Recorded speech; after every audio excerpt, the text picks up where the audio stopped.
Hello students.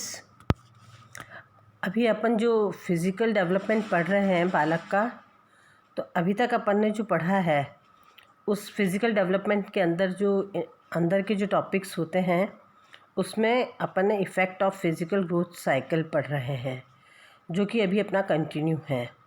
तो अब मैं आपको बताना चाहती हूँ कि उसमें जो कई जो चक्र को जो प्रभाव करने वाले फिज़िकल ग्रोथ को जो प्रभाव जो होता है वो किस प्रकार से होता है। जैसे शरीर का स्तर जो होता है, एनर्जी लेवल मैंने आपको पढ़ा दिया है। और ये देखिए आप कि पोषकीय तत्व जो है, ये आवश्यकता है, ये मैं आपको पढ़ा चुकी हूँ। अब अपन शुरू करते हैं होम्योस्टेसिस बनाए रखना। मतलब होम्योस्टेसिस बनाए रखने का मतलब ये होता है कि टू मेंटेन होम्योस्टेसिस।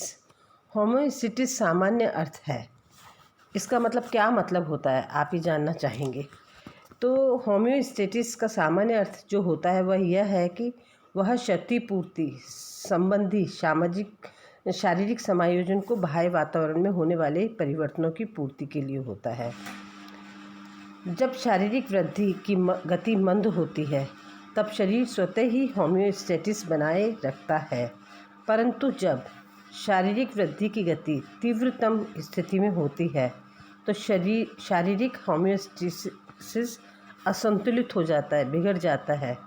और उसके बिगड़ने से क्या फल होता है कि फलतः बालक थकान, चिड़चिड़ापन, क्रोध, अधिक भूख का अनुभव करना।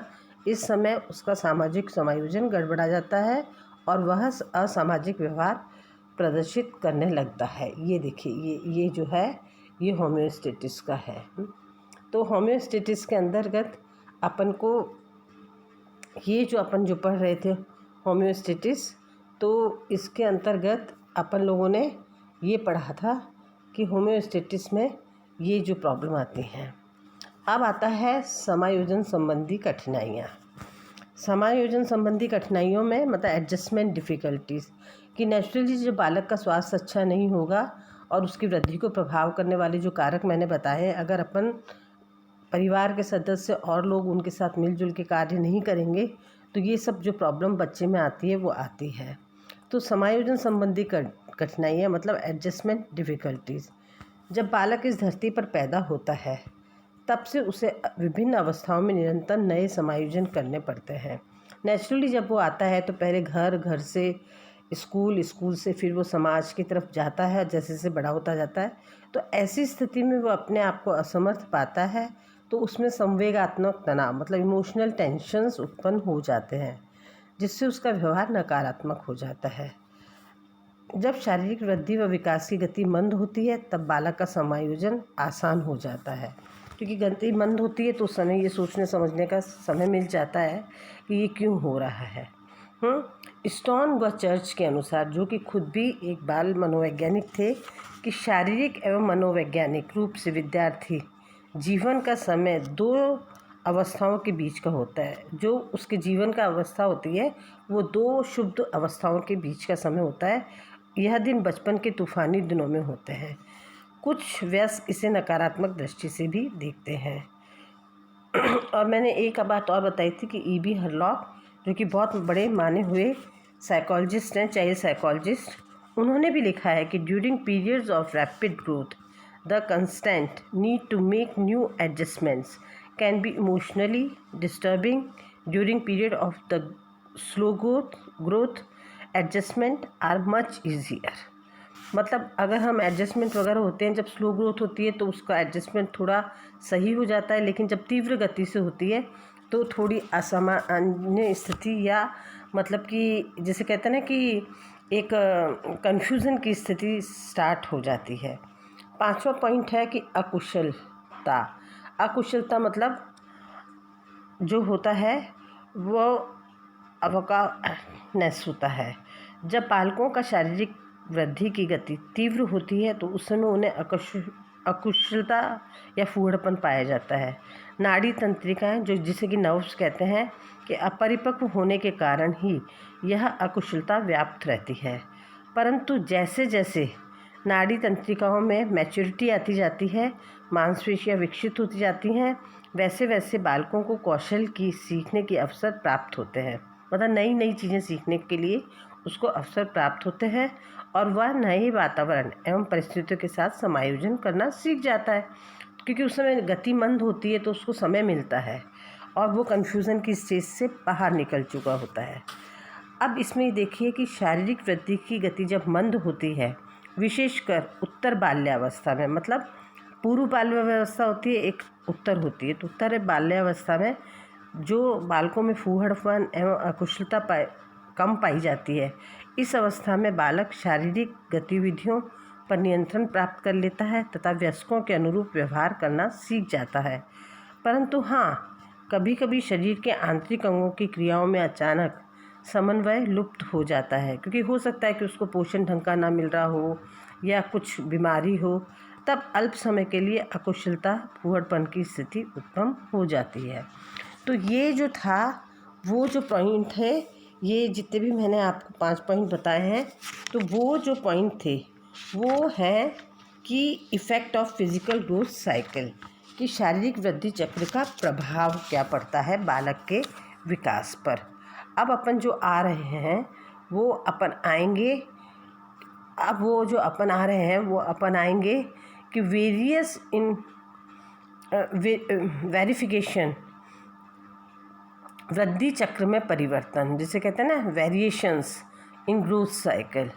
वेरिएशन इन ग्रोथ साइकिल के अंदर क्या होता है, वेरिएशन ग्रोथ साइकिल के अंतर्गत भी वही सेम चीज़ें होती हैं कि ये जो नया पॉइंट है, पहले अपन ने ग्रोथ से पढ़ा था और अब अपन पढ़ते हैं उसी को कि यद्यपि शारीरिक वृद्धि चक्र क्रमिक, मतलब मैंने आपको पहले बताया था कि रिदमिक होता है, लयात्मक होता है, ये नहीं कि एक हाथ पहले बढ़ गया एक बाद में, परंतु यह विभिन्न अवस्थाओं में भिन्न भिन्न गति से चलता है और प्रत्येक आने वाली अवस्था में होने वाले शारीरिक परिवर्तन अधिक परिपक्व व परिष्कृत होते हैं, मतलब और ज़्यादा उनमें सुधार होता जाता है। प्रत्येक बालक के शारीरिक वृद्धि चक्र में भी अंतर होता है, यहाँ तक कि एक ही बालक के वृद्धि चक्र में भी सभी अवस्थाओं में एक समान नहीं होता है। मैंने ये आपको बताया था कि इंडिविजुअल डिफरेंसेस हर बालक में होता है। जॉनसन एंड उनके जो साथी हैं जो कि साइकोलॉजिस्ट हैं, उन्होंने कहा the time clock which governs the developmental process in children in an individual one. हर आदमी की, हर बच्चे की अपनी अपनी इंडिविजुअलिटी होती है और उसी के हिसाब से उसकी वृद्धि और विकास होती है। शारीरिक वृद्धि चक्र को प्रभावित करने वाले अनेक कारक हैं, जो मैं पूर्व में भी आपको बता चुकी हूँ, बार बार यही चीज़ रिपीटिशन हो रही है, जैसे वंशानुक्रम, वातावरण, पारिवारिक पृष्ठभूमि, आहार, स्वास्थ्य सुविधाएं आदि। वंशानुक्रम यह तय करता है कि बालक की शारीरिक गति का क्रम कैसा रहेगा, विशेष रूप से लंबाई, हड्डियां और मांसपेशियों का विकास। लैंगिक परिपक्वता, अब जैसे निग्रो जाति के बालकों का विकास गोरे लोग, वाइट जो होते हैं, उनकी अपेक्षा धीमी गति से होता है। इसका प्रमुख कारण उनका वंशानुक्रम, आहार, सामान्य स्वस्थता आदि हो सकता है। तो ये भी अपन पहले पढ़ चुके हैं, ये हो सकता है। और अब अपन इधर आते हैं तो देखते हैं कि शरीर का आकार एवं रचना, बॉडी साइज एंड बिल्ट भी वृद्धि चक्र को प्रभावित करते हैं।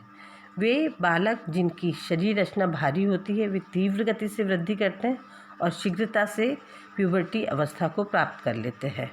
इसी प्रकार पौष्टिक एवं संतुलित भोजन से भी शारीरिक वृद्धि चक्र प्रभावित होता है।